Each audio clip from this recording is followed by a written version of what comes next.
الكلام انه خلاص على وشك انه يصل الى القاهرة، وهيجري الكشف الطبي. التعاقد هيكون 5 سنين. بالمناسبة، عشان في ناس امبارح كده اتكلمت قال لك شوبير كان قال في اتفاق بين الاهلي وبيراميدز ما يزيدوش على بعض، وانا باكد لك انه كان في اتفاق بين الاهلي وبيراميدز ما يزيدوش على بعض. هتقول لي اللهم هم دخلوا في صفقه رضا سليم، دخلوا لحد 800,000 دولار وبعدين انسحبوا، فما زيدوش على بعض. طب ما هو بيراميدز يا كابتن دخل في صفقه بوبو، وايوه مظبوط، لانه فيوتشر حدد ارقام، الاهلي قال لا انا مش هدفعها، فبيراميدز قال طب خلاص طالما الاهلي انسحب من الصفقه انا موجود. وللعلم كمان بيراميدز كان داخل في صفقه مهند لاشين ومحمود مرعي الاول، عشان بس حضراتكم تبقوا عارفين.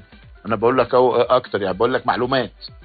الاهلي كان داخل في بوبو بس، فلما بيراميدز اتعرض عليه موضوع بوبو وتم التاكيد ان الاهلي خرج من الصفقه، زي ما بيراميدز كده خرج من الصفقه بتاعت رضا سليم، فبيراميدز كمل وخد ال3، واعتقد انه خلاص يعني قريب منهم تقريبا بحوالي 3 مليون دولار الثلاثه، يعني داخل له في 120 مليون جنيه.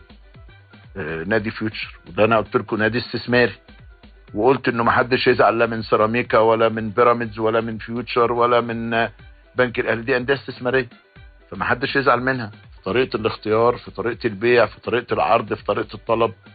بس فالناس ما تقعدش بقى تكتب كلام وهي مش عارفه كلام ولا اي حاجه ويقولوا حاجه. وانا بقول لك اهو ادي القصه بتاعت الاهلي وبيراميدز، وقصه انه احنا بلاش يا جماعه نزايد على بعض، وقصه ان المواضيع تخلص بالشكل ده.